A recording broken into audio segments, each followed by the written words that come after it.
I don't know about you guys, but when I get up in the morning, it doesn't matter how good our mattress is. It doesn't matter how many pillows I try. It doesn't matter. I get up and I'm like, crack, crack, crack, Right. crack. You know, my back's creaky. I touch my toes. I lean down gently to pick up my shoes, you know. So you have to move your body.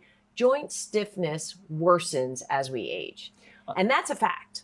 I agree. And, you know, another thing on the water, it should be room temperature, not to get too granular, but I always prepare my water the night before so that when I get up, it's there waiting for me, and it forces me to have it first, right next to the coffee machine. And this idea of movement, you know, as I'm getting older and we're spending more and more time in the gym, I'm sore in the morning and I'm creaky.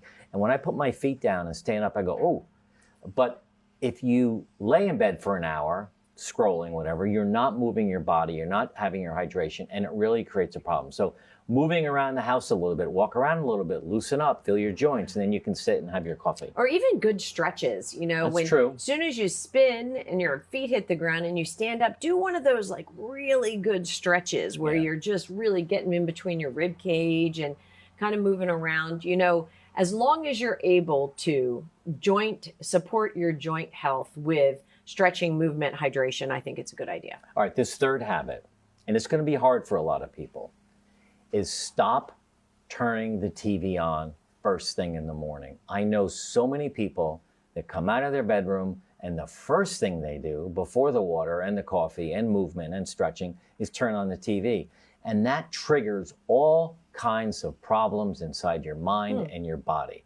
It puts your body, you know, when you start listening to the headlines and you're stressed out, whether it's political or wars or whatever's happening around the world, it sets your body off in a wrong direction mentally. And you've got to give yourself some time before you load yourself up with any of that kind of negative news. You know, there's a lot of science that says that doing that first thing in the morning dulls your creativity. Yeah. And it also dulls your inspiration for reflection.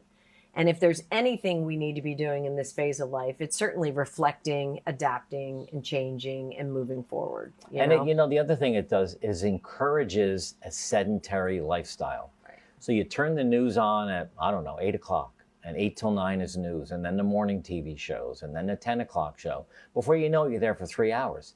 That is just not a good plan. That's a fast 3 hours. What? That would be a fast 3 hours. It is a fast 3 hours, and it's really fast. certainly unhealthy. All right, what's number 4? You know, and again, we get pushback on this, but, you know, stop starting your day without a plan. You know, look at your calendar. What have you anchored in there? Are you running to the food bank today? Are you heading over to the Y? Are you going to the gym? Do you need to walk the dog? Do you have a lunch date? Are you playing some golf? Are you, what is it that you're doing for the day? When you wake up, think about your day and start with a plan. I'm going to start with a few stretches. I'm going to drink my water. I'm going to head to the gym. I'm going to come back and have coffee with my spouse, partner, neighbor, or friend. You know, what is it that you're going to do? Because without a plan, you know, you kind of go through the day. And I did this last week when you were gone. I had a couple days where I thought, you know what, I'm going to try it without a plan.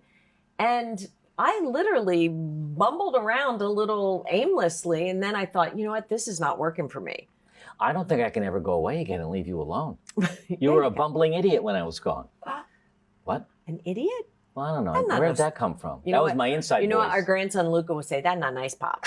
That's not nice." Well, we talk about retirement drift, and you know, if you know anything about boating and you have to go from point A to point B, you have to plan the directions you're going to go. Right. There's buoys, green ones, red ones, and you have to plan a course. Same thing applies to your day. If you don't do that, you're just kind of floating around. And again, it's okay to do that on purpose sometimes. Right. But not for days, weeks, months, and years. That's what happened to my dad, and that just is so bad. The 5th habit you have to stop is saying, I'll just do that later, because you're never going to get to it. You know, in our morning routine where we journal a couple things, we write down 3 gratitudes, 3 things we're grateful for, 3 things we're excited about for the day, but our 5 things that we have to do today. We're in a transition mode. We're moving from Florida, where we are here in the winter, up to New Jersey for the summer. And there's a lot that we need to do, packing up the house and all of that. We can't keep putting it off because it'll never happen and then we can't go. So whether it's something big like that or just something small like grocery shopping or I don't can't think of what else, but you can't just keep putting things off thinking it'll get done by itself because it doesn't. Can I ask you a question? Yes. Do you put things off? Only for a certain period of time till I know I'm much okay. I'm much better at doing things last minute. Yeah. I'm not really good at doing something today that I know doesn't really need to be done for 3 weeks from now. Yeah. You're a little different. Yeah.